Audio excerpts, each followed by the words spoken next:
Hello everyone, I welcome you all in my YouTube channel. Today we will study about job evaluation. और आगे बढ़ने से पहले अगर आप लोगों ने अभी तक चैनल को लाइक और सब्सक्राइब नहीं किया है तो प्लीज सब्सक्राइब कर ले ताकि इस तरह के वीडियोस की आपको टाइम टू टाइम नोटिफिकेशन मिलती रहे. Okay, let's begin. Job evaluation is the process of analyzing and accessing the various jobs systematically to ascertain their relative worth in an organization. Okay. Then the next point is jobs are evaluated on the basis of their content and are placed in the order of their importance. ये हो गया second point. Then third point is in this way a job hierarchy is established in the organization, the purpose being satisfactory wage differential among various jobs. Okay, तो job evaluation का क्या मतलब होता है? Job evaluation का मतलब होता है जॉब्स को इवैल्यूएट करना. ठीक है. अब जैसे किसी भी ऑर्गेनाइजेशन में बहुत सारे पोस्ट होते हैं, कुछ लोअर लेवल्स के होते हैं, कुछ हायर लेवल्स के होते हैं. ठीक है. कुछ एग्जीक्यूटिव पोस्ट होते हैं, कुछ मैनेजर, सीनियर मैनेजर पोस्ट होते हैं. तो हम ये कैसे जानते हैं कि इस पर्टिकुलर पोस्ट के लिए इतनी सैलरी देनी चाहिए, एग्जीक्यूटिव पोस्ट के लिए इतनी सैलरी होनी चाहिए, मैनेजर पोस्ट के लिए इतनी सैलरी होनी चाहिए, एक्सेट्रा. ये हम कैसे जान पाते हैं? ये हम जान पाते हैं जॉब इवैल्यूएशन के थ्रू. ठीक है. जॉब इवैल्यूएशन में हम एक जॉब को जो है दूसरे जॉब से कंपेयर करते हैं, इसलिए यहाँ पे कहा गया है रिलेटिव वर्थ. हम जो है जॉब्स का रिलेटिव वर्थ जान पाते हैं जब हम एक जॉब को दूसरे जॉब से कंपेयर करते हैं, तब जो है हम जॉब की वैल्यू जान पाते हैं एक जॉब की दूसरे जॉब से. ठीक है. और इस तरह से क्या है, हम जो है ऑर्गेनाइजेशन में एक हायरकी स्टैब्लिश्ड होता है. ठीक है. जॉब इवैल्यूएशन के थ्रू जो है जॉब का एक हायरकी स्टैब्लिश्ड होता है और जॉब इवैल्यूएशन के थ्रू ही हम वेज और सैलरी डिस्कस एस्टैब्लिश करते हैं जॉब्स के लिए. ठीक है. Then in a job evaluation program, jobs are ranked and not the job holder. Job evaluation में क्या होता है? जॉब को रैंक किया जाता है, ना कि जॉब होल्डर को. ठीक है. Job holders are ranked in performance appraisal program. ठीक है. जॉब इवैल्यूएशन में क्या होता है? सिर्फ जॉब को रैंक किया जाता है और जॉब होल्डर को जो है परफॉर्मेंस अप्राइजल में रैंक किया जाता है. तो परफॉर्मेंस अप्राइजल के बारे में हम लोग आगे के वीडियोस में, चैप्टर्स में पढ़ेंगे. ठीक है. Then comes job evaluation process. Okay, first one is the objective of job evaluation. First, okay, to establish salary differentials. ये तो हम लोगों ने अभी पढ़ा. सैलरी एस्टैब्लिश करने के लिए जॉब को इवैल्यूएट किया जाता है. ठीक है. और जॉब इवैल्यूएशन से पहले जो है जॉब एनालिसिस करना पड़ता है. ठीक है. क्योंकि जॉब एनालिसिस करने के बाद हमें दो तरह के डेटा मिलते हैं, that is job description and job specification. Job description के बारे में, जॉब डिस्क्रिप्शन से हमें पता चलता है कि उस जॉब में क्या क्या मशीन्स यूज होती हैं, क्या क्या टूल्स यूज होते हैं, किस तरह के इक्विपमेंट में काम करना पड़ता है, क्या क्या सुपरविजन चाहिए उस काम को करने के लिए, वर्किंग कंडीशंस क्या है, किस एनवायरनमेंट में वो काम हो रहा है, हैजर्ड्स क्या है, रिस्क क्या है. ठीक है. तो ये सब हमें जॉब डिस्क्रिप्शन के थ्रू पता चल जाता है. और जॉब स्पेसिफिकेशन में हम लोग जान पाते हैं कि इस काम को करने के लिए उस कैंडिडेट के पास क्या क्या क्वालिफिकेशन, स्किल्स, ओके, रिस्पॉन्सिबिलिटीज क्या क्या होनी चाहिए. ठीक है. तो इन दोनों डेटा के थ्रू जो है जॉब को हमें इवैल्यूएट करने में आसानी होती है. ठीक है. देन कम्स नंबर 2 इज which jobs are to be evaluated. बहुत ही important point है. In any exercise where there are more than 30 or 40 jobs to be evaluated, it is necessary to identify and select a sample of benchmark jobs which can be used for comparisons inside and outside the organization. यहाँ पे क्या कहा गया है? अब मान लीजिए organisation में तो बहुत सारे जॉब होते हैं, 30-40 जॉब से भी ज्यादा जॉब्स हो सकते हैं, तो हर एक जॉब को इवैल्यूएट करना पॉसिबल नहीं होता. तो यहाँ पे क्या कहा गया है, जो लाइक मैंने एक एग्जाम्पल से यहाँ पे समझाने की कोशिश की है। लाइक देखिए, यहाँ पे 3 जॉब्स हैं, ये तीनों एक टाइप के हैं, ये 2 जॉब है, दोनों एक टाइप के हैं, ठीक है। तो हम लोग रैंडमली इसमें से कोई एक जॉब सेलेक्ट कर लेंगे, इसमें से कोई एक जॉब सेलेक्ट कर लेंगे, ठीक है। जब हम ये जॉब सेलेक्ट करेंगे तो बाकी दोनों के बारे में इंफॉर्मेशन हमें ऑटोमेटिकली मिल जाएगा, और इसमें से भी जब हम इसको इवेल्युएट करेंगे तो इसके बारे में इंफॉर्मेशन हमें ऑटोमेटिकली मिल जाएगा। तो कुछ की जॉब्स जो है वही हम लोगों को इवेल्युएट करना पड़ता है, बाकी जॉब्स का इंफॉर्मेशन जो है हमें मिल जाता है, ठीक है। देन यहाँ पे हमें पता चल जाएगा किन किन जॉब्स को इवेल्युएट करना है।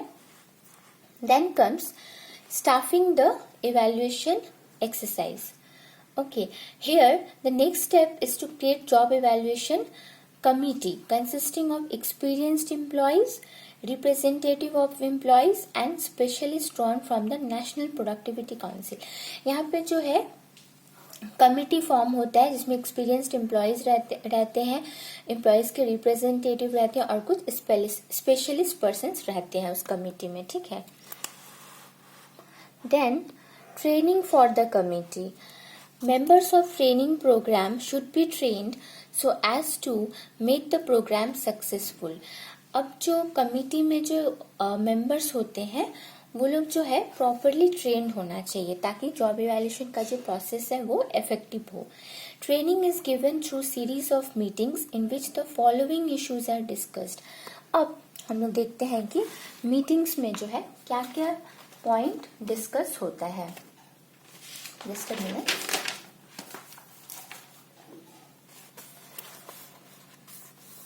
ओके, डिस्कस होता है what is job evaluation, job evaluation क्या है, ठीक है। Why does this company need job evaluation, company को जॉब इवैल्यूएशन की जरूरत क्यों है। हाउ विल इट वर्क, ये कैसा काम करेगा। How does it affect promotion policy पे कैसे अफेक्ट होगा। How will the system be kept up to date. What happens if an individual disagrees with his grading, क्या होगा अगर कोई इंडिविजुअल अपने ग्रेडिंग से सेटिस्फाई नहीं होता है तो उसके लिए क्या क्या मेजर्स होंगे, ठीक है। ये सारी चीजें जो है मीटिंग्स में डिस्कस होती हैं। Then comes time factor. Job evaluation should not be done in haste. Any rushing through will lead to appeals against the grading of jobs. 8 jobs in a day can be the ideal pace. अब क्या बोला, time factor. Job evaluation जो है वो कभी भी जल्दबाजी में नहीं करना चाहिए, ठीक है। जल्दबाजी में करने से जो है वो इफेक्टिव नहीं होगा, ठीक है। और एक दिन में जो है हम मिनिमम 8 जॉब्स को इवैल्यूएट कर सकते हैं। Then our last point is isolating job evaluation criteria. Most job evaluations use responsibility, skill, effort, and working conditions as major criteria. Other criteria are difficulty, time span of discretion, size of subordinate staff, and degree of creativity needed.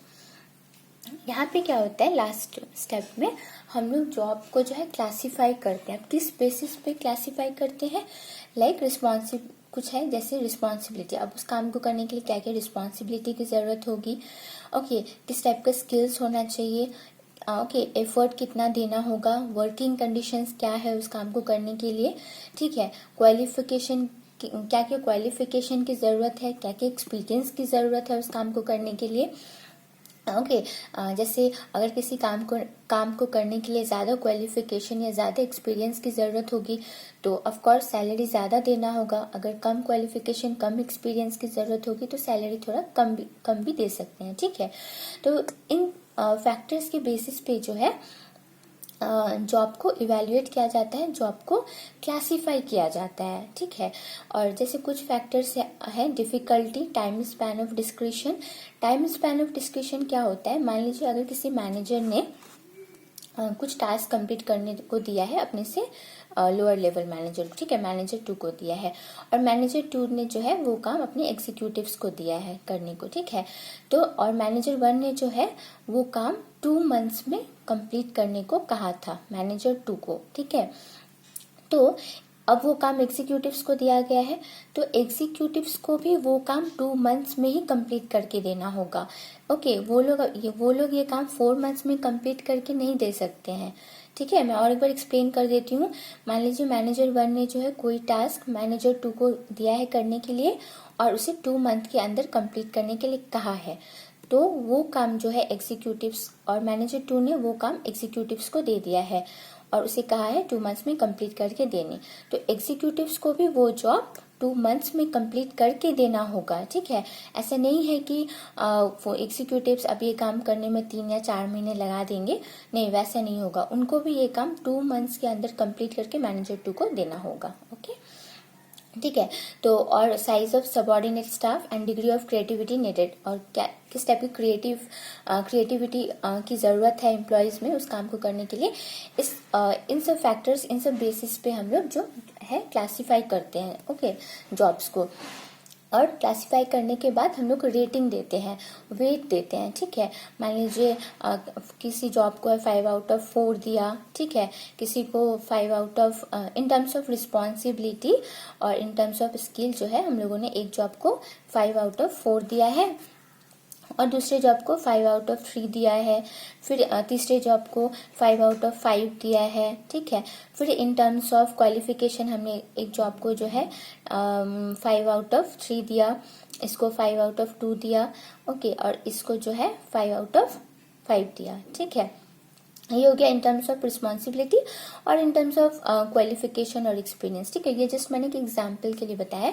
अब क्या करेंगे हम लोग, इसको total करेंगे। ठीक है, total करने के बाद जिसका ज्यादा होगा, ओके, उसे हम लोग रैंक 1 करेंगे। ठीक है, इस तरह से जो है जॉब्स को एवेल्युएट किया जाता है। ठीक है, जिसका पॉइंट ज्यादा होगा वो हो जाएगा रैंक 1। तो इस बेसिस पे जो है जॉब्स को इवेलुएट किया जाता है। ओके, इसी के साथ हमारा ये वीडियो खत्म हुआ। अगर आपको कोई डाउट्स है तो आप नीचे कमेंट बॉक्स में कमेंट कर सकते हैं और मेरा इंस्टाग्राम का लिंक जो है वो डिस्क्रिप्शन बॉक्स में दिया हुआ है, आप वहां भी कनेक्ट होके पूछ सकते हैं।